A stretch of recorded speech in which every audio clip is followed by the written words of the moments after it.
Hi everyone, this is Hatch from Hachinana Culture Japan. Did you watch the previous episode about Dragon Ball? Remember, we made a promise one Kamehameha a day. By the way, if there's anything you are curious about or want me to talk about, just drop it in the comment. Today we are diving into another part of Japanese culture that shaped our childhood. Let's get started. The thing that got us just as fired up as manga and anime back in the day, the arcade. In Japan, we call it a game center, or just Gesden for short. I actually remember it while talking about the Kamehameha in the last episode. How could I forget we had another ultimate move? That's right, Hadouken. We were obsessed with Street Fighter 2, spending countless hours in the arcade, sometimes even sneaking in when we weren't supposed to. It was a time before personal computers were common in every home, yet games, manga and anime were always there to keep entertained and inspired. But deep down, we all knew it, the real paradise was waiting outside. And that paradise was the Gesen.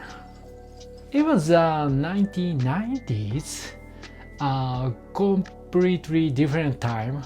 People often think of Japan as safe and peaceful, but the farther back you go, the rougher it actually was. Looking back now, I realize those pieces were a bit scary, but maybe that's what made them so exciting. I was around 10 years old at the time, just an elementary school kid. Of course, the school rules were strict. Places like arcades, bowling alleys, and pool halls were all off limits. But we couldn't resist the temptation. The temptation of arcade machines packed with the latest technology. So every weekend, we'd sneak in the local game center and play as much as we could. Well, play might be an exaggeration.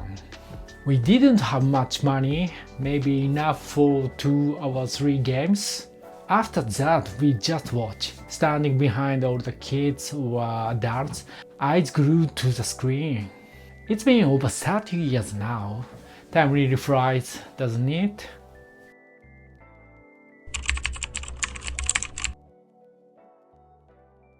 My biggest memory from those days, it's gotta be the time when our teachers would show up at the arcades for a surprise inspection. The moment someone noticed them, everyone would just run for their lives, even in the middle of the game. Would go full on B-dash. Alright, B-dash means Mario's running move. You hold down the B button while moving and he starts sprinting. Anyway, back to the story. If you got caught, it was game over. They'd call your parents and you get a massive scolding at home. Then on Monday, you'd have to write a punishment essay at school. Sometimes even do extra chores as punishment. Those were the days. What's that? Did I ever get caught? Come on, don't ask such boring questions. Let's just say I wrote 20 pages of reflection essays. No matter how many punishment essays I had to write, I just couldn't stay away from Street Fighter 2. It had a joystick and 6 buttons, light, medium and heavy punch and kick. The combination of those moves created powerful special attacks. It was pure perfection. Today, we can easily pull off a Hadouken or Shoryuken, but back then, it took so much practice to get it right. Without a doubt, Dragon Ball and Street Fighter 2 are two things we can never leave out when telling the story of our generation. Looking back now, I realize just how happy we really were back then. So, thanks for watching episode 2. The memories of arcade games will always be a treasure of your youth. Let's make sure that 20 years from now, we can look back and say, man, those were the best days of our lives. If you've got your own game center memories, or games that fired you back in the day, drop them in the comment. I bet getting scolded by your parents for playing too much is something we all went through. Alright, that's it for today. Thanks a lot for watching. See you in the next video. Don't eat too many senzu beans.